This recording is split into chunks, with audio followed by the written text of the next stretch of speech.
예, 안녕하세요. 토요시코리아입니다. 반갑습니다. 오늘도 어떠셨는지요? 예, 완전 겨울이다, 그죠? 추운 겨울, 감기 조심하시고, 늘 건승하시고, 예, 하시는 일 모두 잘 되셨으면 좋겠고요. 야, 이제 한 달도 안 남지 않은 2019년, 어떻게 마무리할지를 고민하게 해보는 시간입니다. 지금이 연말이다, 그죠? 예, 오늘 좀 썰을 좀 풀고 한번 가볼까요?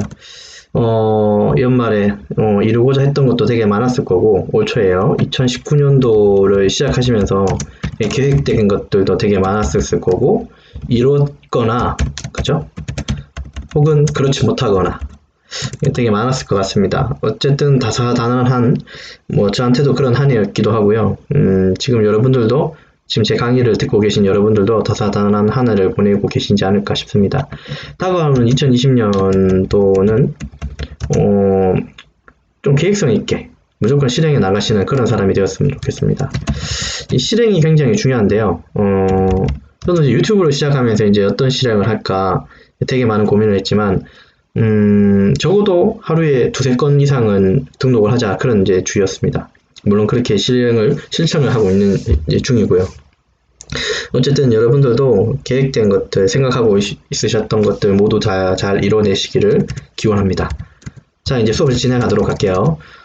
이제 CAD를 가지고 이제 지난 시간까지 우리가 이제 그 세 가지 강의, 세 가지 강의에서, 그죠? 세 가지 강의에서 다뤘던 내용이 이런 내용이었죠. 이제 단축키에 대한 어떤 내용들이었죠, 그죠? 네. 그러면 이제는 실제로 CAD를 켜서 이제 어떤 세팅을 하거나, 그죠? 기본적으로 이게 좀 이렇게 알고 가야 되는 거 있잖아요. 알면 좋은 거. 이런 것들 한번 이제 찾아볼까 싶습니다. 세팅하고 이런 것들 좀 해놓고 나서 이제 본격적으로 CAD 작업을 이제 시행하시면 좋겠다는 생각이 듭니다. 되셨죠? 예. 자, 그러면 좀 PPT 한 개 좀 보도록 할게요. 이제 오토캐드에 이제 환경 설정이라는 내용이 있습니다. 물론 이제 목표를 이렇게 적어 놓긴 했는데요. 여러분들이 그 환경 설정이라는 걸 굉장히 유심하게 생각하셔야 됩니다. 꼼꼼하게 하셔야 돼요. 왜냐하면 소위 말해서 깡통 자동차가 있고 옵션 자동차가 있잖아요. 그 자동차를 구매해 보신 분은 아시겠지만 작게는 몇백만 원, 크게는 몇천만 원 정도의 그 옵션 차이가 나는 거 아시죠? 그 편의성이 굉장히 많이 강조되어 있지 않습니까? 그 옵션을 많이 달수록 운전하기가 되게 편해지는 건 여러분들도 알고 계시죠? 마찬가지입니다. 오토캐드는 옵션을 넣는다고 해서 추가 비용은 들지는 않는데요. 그만큼 이 작업자가 되게 편해지는 거예요. 그걸 이제 환경 설정이라고 이제 얘기할 텐데요.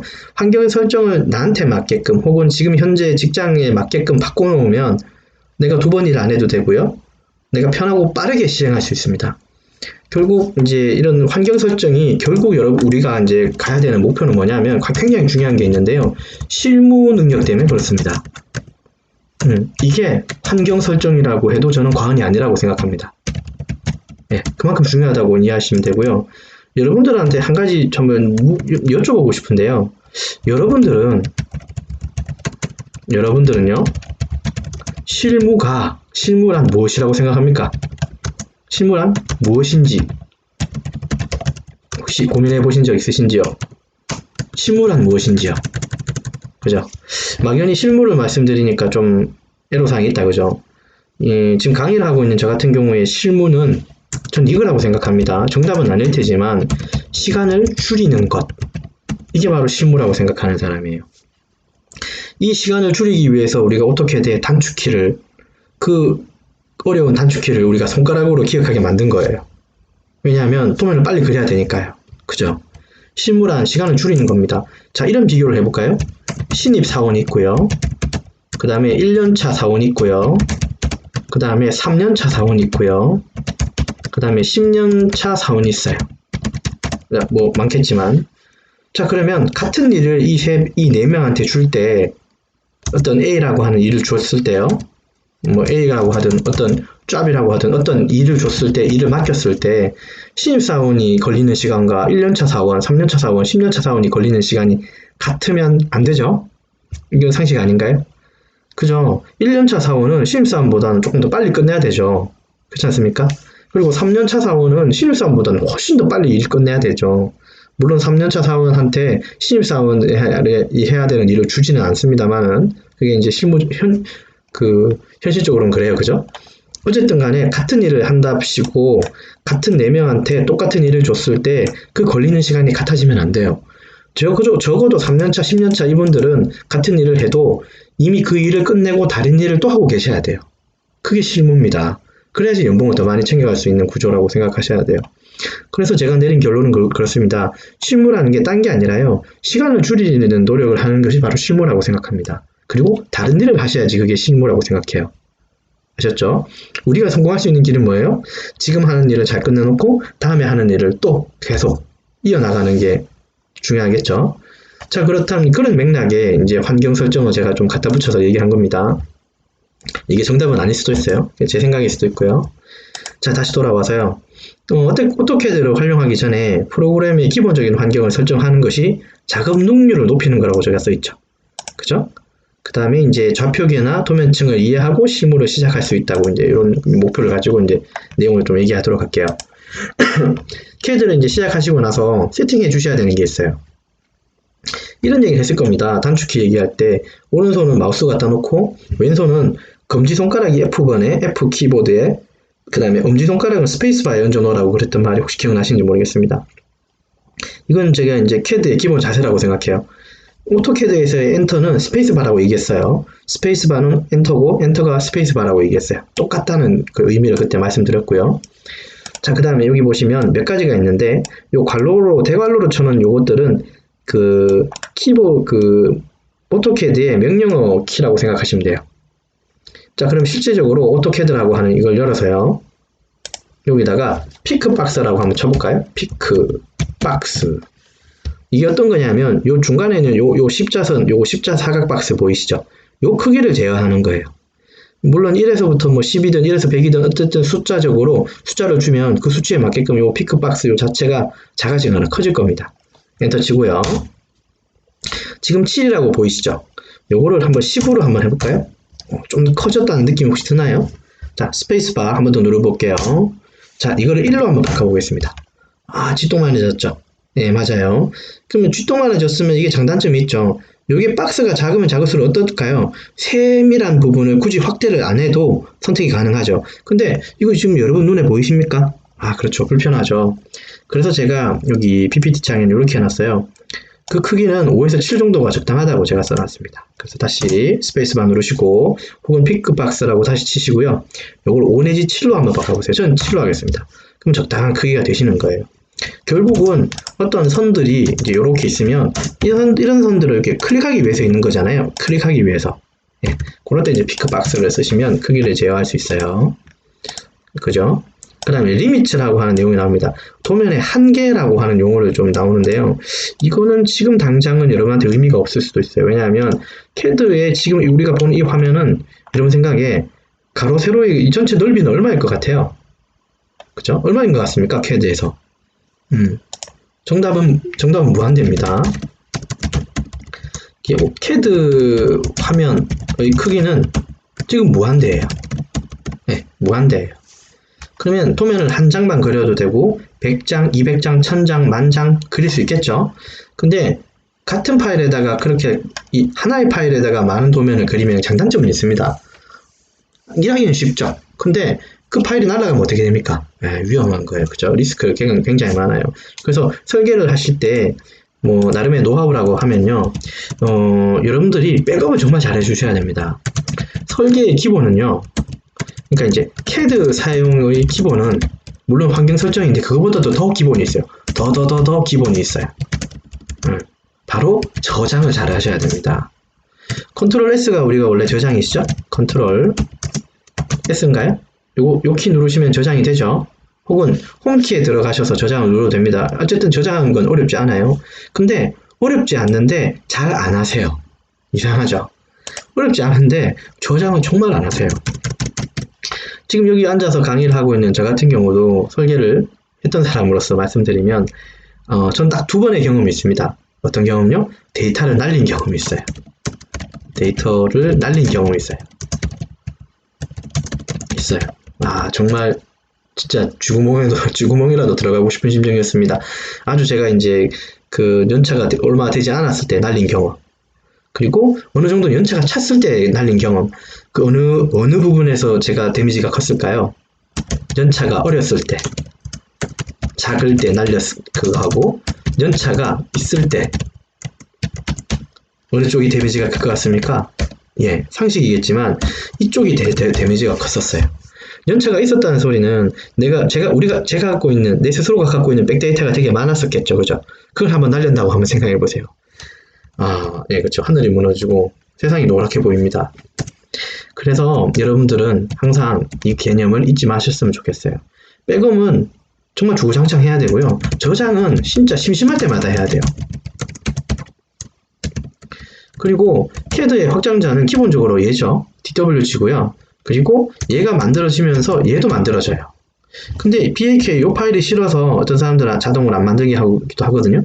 근데 저는 그런 기능을 쓰지 않을 거고요. 저는 무조건 저장되게 할 거고 무조건 백업 파일이 만들어지게 할 거예요.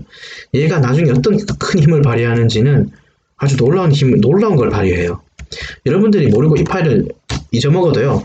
우리는 이게 있는 한 걱정이 없습니다. 이 파일 자체 확장자명을 이렇게 바꾸시면 그 파일이 다시 살아납니다. 이렇게요. DWG로 살아나요. 그렇기 때문에 백업 파일을 절대 지우시지 마셨으면 좋겠습니다. 어떤 분들은 백업 파일을 따로 모아놓는 분도 계세요. 폴더에다가. 그런 것들.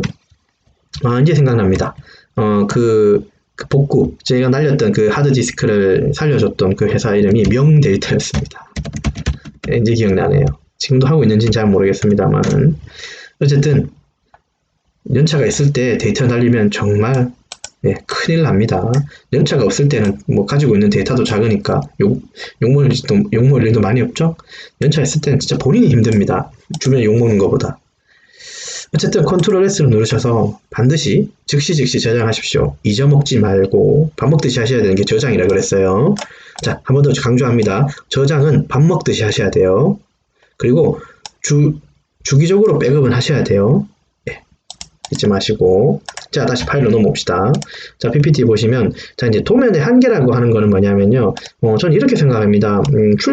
이거는 시험에 관해서 좀 필요한 부분인데, 시험장에서 요구하는 건 그 하나의 DWG 파일의 하나의 그 도면이거든요. 그러다 보니까 이제 출력되는 그 범위를 좀 제한하는 경우가 있습니다. 그래서 도면의 한계를 그렇다고 해서 이게 왁구가 탁 만들어지는 건 아니고요. 내가 여기다가 출력하는 한계 범위를 만들어 놓는 역할이 바로 도면의 한계 혹은 리미트의 역할이라고 생각하시면 돼요. 대체로 이제 자기전 시험 볼 때나 쓰지 평소 실무적으로는 의미 없습니다. 실무적으로는 내가 그림을 그냥 아무데나 그려도 상관은 없어요. 그죠? 근데 아무데나 그리면 본인이 관리하기가 힘들겠죠. 어쨌든 그건 또 실무에 넘어갔을 때 말씀드리기로 하고요. 자, 그리고 상식적인 거 한번 물어보겠습니다. 여러분 이거는 좀 알면 나쁘진 않아요. 여러분 A4 용지 사이즈가 얼마입니까? A4 용지 사이즈 얼마죠? 용지 사이즈 이 사이즈 얼마인가요? 예, 아실 거예요. 297 곱하기 얼마죠? 210인가요? 그러면요. 그럼 A4 사이즈, A3 사이즈는 얼마입니까? 420 곱하기 297입니까? 그렇죠. 그럼 A2 사이즈는 얼마입니까? 예, 그러면 또 297을 곱하면 584인가요? 584 곱하기 420 맞습니까? 네, 맞겠죠. 27이 14에 594구나. 그쵸? 아마 어떤 식으로든 요거 두 개를 곱하면 요게 나오겠죠. 네, 그런 원리. 네, 이렇게 보시면 돼요. 자, 그래서 이제 요 사이즈를 아시면 되고요. 그리고 실제로 여러분들이 이제 회사에서 출력하는 용지 사이즈는 A3이거나 A4가 많겠죠. 그죠? 복사기를 보시면 대체로 A3나 A4 외에는 복사를 잘 안 하죠. 그죠? 예, 맞아요. A2를 뽑는 거는 이제 지금 복사 용지보다는 플로터라고 하는 좀 이제 다른 장비에서 이제 뽑으시고, 요즘은 플로터를 설계실에서 쓰진 않고, 플로터가 이제 광고회사, 5개 광고하는 그런 데서 현수막 찍을 때, 현수막 출력할 때 이제 플로터를 쓰거나 그렇더라고요. 그렇게 됐고요. 요거는 이제 시험에서 요구하는 어떤 사이즈겠다, 그죠? A2 사이즈는. 그래서 회사에서는 요 정도 사이즈 가지고 출력을 많이 하기 때문에 이제 요런 사이즈로 쓰실 거예요. 어쨌든 그렇습니다. 자, 그 다음에 컨트롤 9번이라고 하는 요상한 말이 나오죠. 자, 지금 화면에 이제 오토캐드 파일이고요. 오토캐드 화면이고요. 지금 화면은, 제도 및 주석이라고 하는 여기 세트 옵션 가지고 하고 있고요. 밑에 보시면 여기에 뭔가 이제 입력할 수 있는 창이 있거든요. 여기다가 L 엔터 치면 여기 명령을 실행이 돼요. 이 창을 우리는 뭐라고 부르냐면 커맨드 창, 명령 입력 창이라 불러요. 근데 여러분들이 막 열심히 작업을 했어요. 막 작업도 하고 원도 그리고 막 사각형도 막 그리고 아크도 막 그렸어요. 아크도 막 이렇게 그렸어요. 근데 나도 모르게 일하다 보면 이걸 지울 일은 없는데요. 이렇게 모르고 닫는 경우가 생겨요. 없을 것 같지만 분명히 생깁니다. 생긴 거 되게 많이 봤어요. 근데 이제 커맨드 좀 명령창을 보니까 여기는 떠서 물론 뭐 땡큐 하죠. 이렇게 보니까. 근데 뭐 내가 명령을 어떤 실행을 했으면 여기 옵션 값이 뜨거든요. 커맨드 창에 옵션 값이 뜨잖아요. 사실은 원을 그릴 때 C만 있는 게 아니라 C만 있는 게 아니라 뭐 디스턴스 그러니까 반지름으로 줄지 지름으로 줄지도 선택해야 되잖아요. 그 옵션 값이 여기 보이지가 않아요. 얼마나 답답하겠습니까? 그죠? 명령어 입력창을 내가 모르고 닫았을 때 살리는 방법은요. 컨트롤 키를 누른 상태에서 숫자 9번을 눌러주시면 돼요. 컨트롤 키를 누른 상태에서 숫자 9번을 눌러주시면 명령어 입력창 혹은 컨트롤 창이 커맨드 창이 다시 열리게 됩니다. 예, 이거 잊지 마시고요. 자, 그 다음에 이제 이런 말들이 나오는데 요거는 이건 특별히 쓰지는 않을 거고요. 설명만 요거 두 개만 간단히 하자면 컨트롤 Z, 컨트롤 Y는 기억하시죠? 컨트롤 Z는 명령어 취소고 컨트롤 Y는 명령어 되돌리는 거죠. 예, 그렇게 이해하시면 돼요. 그 오피스 프로그램 쓰면 다 똑같습니다. 한글도 쓰면 컨트롤 Z, Y 다 먹죠. 그건 아마 이해하실 것 같고요. 그리고 여기는 특별히 제가 써놓지는 않았는데요. CAD 창 여기 보면요. 이거 좀 줄여서 한번 볼게요. 여기 AutoCAD 창을 보시면요. 요 밑에 부분에 요 부분이 있어요. 여기. 근데 제가 지금 켜놓은 게 몇 가지가 있죠? 자, 잠깐요. 이건 필요 없고. 자, 밑에 보시면 몇 가지 내용 중에 지금 우리가 보고 있는 창은 제도 및 주석이라고 하는 걸로 좀 쓰고 있고요. 옛날 모드 쓰실 분들은 오토캐드 클래식 모드를 쓰시면 이제 옛날에 어떤 옛날이라는 소리는 이 프로그램도 지금 뭐 비록 저는 2014, 뭐 18을 쓰고 있지만 옛날 버전도 있었을 거죠. 뭐 R 버전도 그 릴리즈 버전이라고 해서 R14, R11 이런 버전도 있었고요. 2000 버전, 밀레니엄 넘어오면서 2000 버전, 2010 버전, 2001 버전도 있었겠죠. 그 옛날 그 어떤 형태를 선호하시면 여기 클래식으로 바꿔주시면 창이 조금 다르게 떠요. 이렇게. 네. 창이 조금 다르게 뜹니다. 이런 식으로. 이렇게 좀 다르게 뜨죠? 어쨌든 저는 뭐 개의치 않습니다. 어떤 창으로 쓰든요. 뭐 이걸 굳이 선호하는 건 아니고 여기 누를 일도 잘 없어요. 어쨌든 이렇게 창이 뜨고 됐고요. 자, 지금 설명하고자 하는 건 사실 이 부분인데요. 여기 지금 제가 켜놓은 게 따로 있죠. 저 이거 한번 보시겠습니까? 요거 극좌표 추적 요거 켜놨고요. 자, 그 다음에 객체 스냅 요거 켜놨고요. 그 다음에 요거는 껐어요. 제가 3D 객체 스냅 저는 2D로 할 거니까요. 그 다음에 요거 보시면요. 객체 스냅 추적 요것도 켜놨어요. 그리고 동적 입력이라고 해서 요것도 켜놓으셔야 됩니다. 그래서 총 요 4가지를 꼭 켜놓으시고 사용하셨으면 좋겠습니다. 지금은 당장 이해는 안 되실 테지만 이거 4가지는 많이 중요해요. 특히나 동적 입력이라고 하는 걸 좀 켜놓으시면 조금 유용할 겁니다. 제가 이제 스타일이 어떤 스타일이냐면 절대보다는 상대로 그림을 좀 많이 그리는 편이고 상대보다는 옵셋이나 다른 기능으로 그림을 그리는 편이에요. 자, 이거는 차차 그림을 그릴 때 다시 설명하게 될 거니까 이해하시고요. 자, 어쨌든 요 4가지를 켜놓고 쓴다는 거 단순히 사실 요것만 켜놓고 요걸 켜놨다고 해서 도움을 주는 게 있긴 있을 거예요. 몇 가지. 근데 이거 하고 맞물려 가야 되는 게 한 가지가 있습니다. 그게 바로 여기 보시면 요 다음 장에 오스냅이라고 하는 게 있어요. DS가 아니라 OS라고 하겠습니다. 네, OS라고 부르는 게 있어요. 오스냅이라고 해서 객체 스냅이라고 하는 어떤 기능을 지금 우리가 써야 되거든요. 여기 보시면 객체 스냅 F3번, F11번 즉 얘가 뭐하고 맞물려 있냐면 요거 객체 스냅 요거하고 그 다음에 F11번 요거 2개하고 맞물려 있어요. 자, 단축키는 OS입니다. O, S. 자, 그리고 여기 연결이 되죠. 바로 스페이스바. 그럼 요 창이 열려요. 객체 스냅이라고 하는 걸 이제 사용할 텐데, 자, 객체 스냅을 설명하기 전에 여러분들이 한 가지 알아야 되는 게 있습니다. 자, 일단 닫고요. 뭘 알아야 되냐면, 화면 좀 깨끗하게. 자, 선을 좀 그리고, 선하고, 원하고, 자, 일단 선 하나 그리고, 그 다음 사각형 하나 그리고, 그 다음에 삼각형도 하나 그려놓고요. 삼각형 하나 그리고, 원도 하나 그려놓겠습니다. 자, 뭘 설명할 거냐면, 자, 가령 라인이라고 하는 L 엔터를 치고요. 마우스를 갖다 대면 어라 삼각형이 하나 생기죠. 그 다음에 모래시계 모양이 생기고 어라 끝지점 가니까 사각형이 하나 생기죠. 자, 그 다음에 원에 갔더니 4분점 여기에 다이아몬드가 하나씩 생기죠. 자, 그 다음에 원점에 갔더니 원점 표시가 이렇게 생겨요. 그러면 이거 희한합니다. 이게 갖다 대면 거기 어떤 그 포인트, 그 점에 대한 어떤 특성을 알려주네요. 희한하게도 끝점, 희한하게도 중간점, 그죠? 그쵸. 그 오스냅이라고 하는 기능은 뭐냐면 하나하나 이런 선들 혹은 이걸 객체라 불러요. 캐드에서는. 근데 객체라는 의미를 뭐 그렇게 중요한 내용은 아니에요. 그냥 캐드에서 그냥 누가 지어낸 객체라는 말인데요. 이 선 한 개 한 개가 갖고 있는 특성을 내가 써먹을 수 있는 기능이 바로 오스냅이라고 생각하시면 돼요. 별 그렇게 어려운 건 아니에요. 근데 한 가지는 있죠. 오스냅의 어떤 기능을 내가 매번 이런 걸 다 이렇게 불편하게, 어떤 사람은 불편하게 여길 수도 있잖아요. 쓸데없는 손이 자꾸 생기니까 불편한 사람도 있잖아요. 그러면 이 기능을 하나씩 제어할 수가 있어요. 다시 OS 엔터를 치고요. 내가 그 어떤 포인트, 어떤 지점을, 그 지점을 내가 찾겠다 자동으로. 그러면 이렇게 체크를 켜주시면 돼요.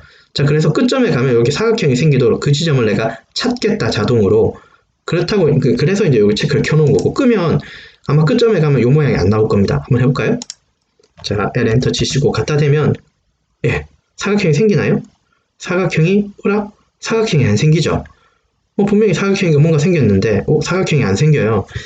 맞습니다. 오스냅의 기능 중에 무조건 이거 F3번 혹은 F11번 요거만 켠다고 해서 다 이게 되는 게 아니라 그랬어요. 오스냅의 기능을 이건 쓰겠다고 하는 개념이고요. 그러면 그 중에 어떤 기능을 쓰겠다고 하는 건 OS 엔터로 들어가서 요거를 내가 설정을 해 주셔야 돼요.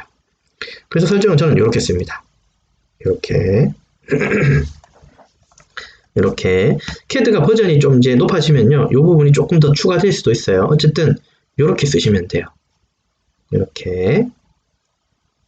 자, 확인하셨죠? 네, 확인 누르시고요. 그럼 다시 끝점을 살렸으니까 어떻게 될까요? L 엔터. 끝점이 생겨야겠죠? 예, 생겼습니다. 그쵸? 다시 끝점 생겼죠? 네, 이렇게 쓰시는 게 바로 오스냅의 기능이에요. 굉장히 편리하고 굉장히 중요한 기능입니다. 잊지 마시고요. 자, 그래서 여러분들 이 오스냅의 기능을 꼭 쓰셨으면 좋겠다는 거. 자, 그 다음에 좌표를 지금 이제 얘기하기가 좀 힘들 수는 있는데 여러분들이 이걸 안 할래야 안 할 수가 없는 게 몇 가지가 있어요. 그 중에 그 중에 뭐다? 좌표라고 하는 걸 여러분들이 이해해야 돼요. 좌표. 자, 그러면 그냥 제가 한번 이렇게 한번 써볼게요. 여러분 기억나시는지 모르겠어요. x, y. 예, x가 어느 방향? x는 가로 방향. 맞습니까? y는요, 세로 방향이에요. 그래서 캐드의 화면을 보면요, 이렇게 되어 있어요. 가로 방향, 뭐라고요? x. 세로 방향, y. 그러면, 지금 비록 3차원이 아니죠? 2차원의 모양이죠? 그죠? 그럼 Z가 어디 있지? 사실 Z는 어디 숨었냐면요. Z는 사실 여기 숨어 있었어요. 근데 우리가 어떻게 본 거예요? XY만 내 눈앞에 딱 붙여놓은 거죠. 그죠? 예. 이거 요 명령은 나중에 알려드릴게요.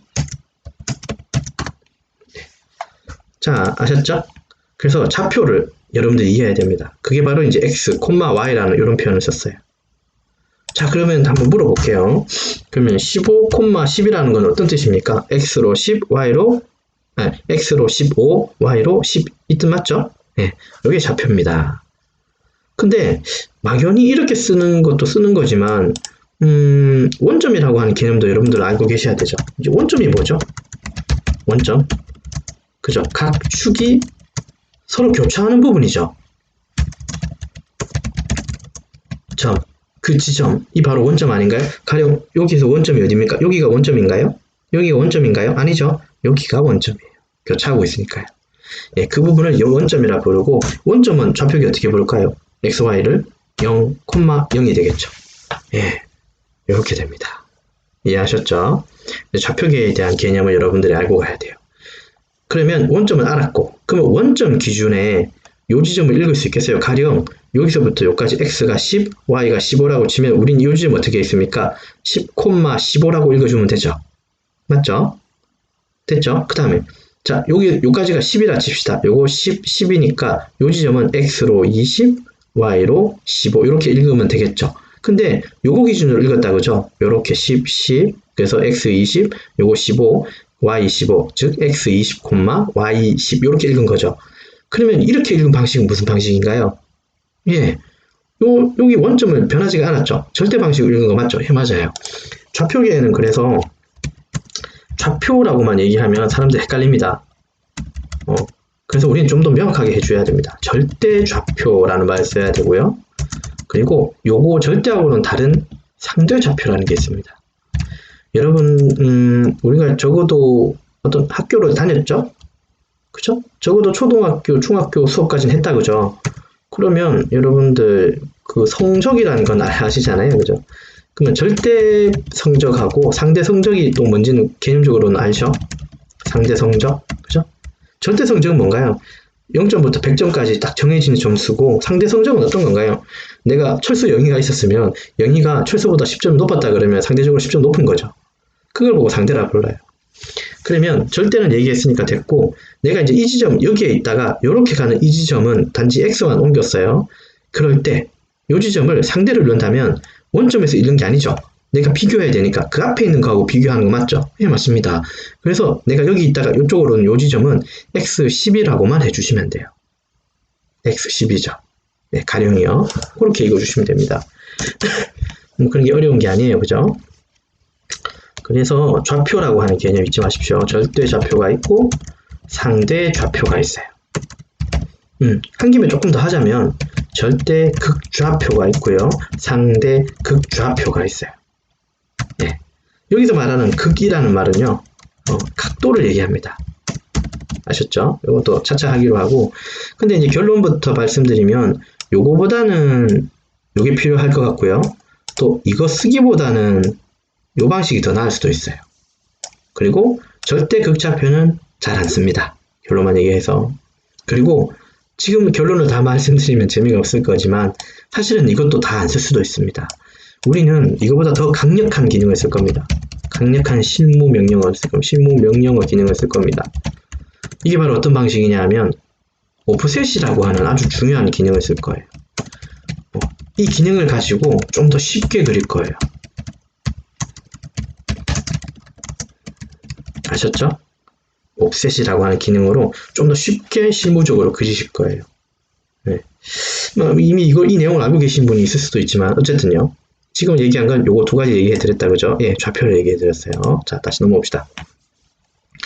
자, 그러면 XY만 얘기한 거는 우리가 2D 두 가지에 대한 즉 XY 2차원 작업평면에 대해서만 얘기했죠. 사실은 3차원 공간이에요. 우리가 보는 것도 3차원이죠.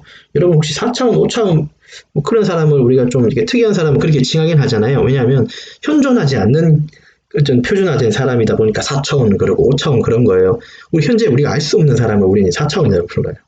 3차원은 우리가 알 수가 있어요. 왜냐하면 눈에 다 보이기 때문에. 그죠? 근데 이제 지금 CAD 수업은 이제 2차원까지만 할 생각이라서요. 3차원은 이제 유지 가지고 제가 좀 더 할 겁니다. 자, 그리고 이제 절대좌표란 말도 아까 들었죠? 상대도 아까 들었다, 그죠? 극좌표. 이건 각도라고 얘기했죠? 예, 이것도 들었다, 그죠? 예, 여기까지요. 자, 이해되셨죠? 자, 그 다음에, 조금 어려운 내용이 될 수도 있는데요. 도면층이라고 하는 내용을 또 나중에 또 얘기해 드릴 거예요. 도면층. 이제 이걸 레이어라고 부를 텐데요. 예, 레이어. 이건 이렇게 설명할까요? 우리가 이 개념을 알고 가셔야 됩니다. 도면과 그림이라는 게 있어요. 도면과 그림의 차이점이 같다고 하면 이상하죠? 이거 같다고 하면 안 돼요. 그죠? 이거 같지 않아요. 다릅니다. 도면 다릅니다. 그림하고요. 뭐가 다르냐? 도면은 정보가 있어야 돼요. 이게 정확한 정보가 있어야 돼요. 그 정보라고 하는 곳에는 치수라고 하는 게 녹아져 있거나 재질이 있거나 수량이 있어요. 이렇게 뭐 명확한 어떤 의사 전달을 해야 되는 게 바로 도면의 영역이고요.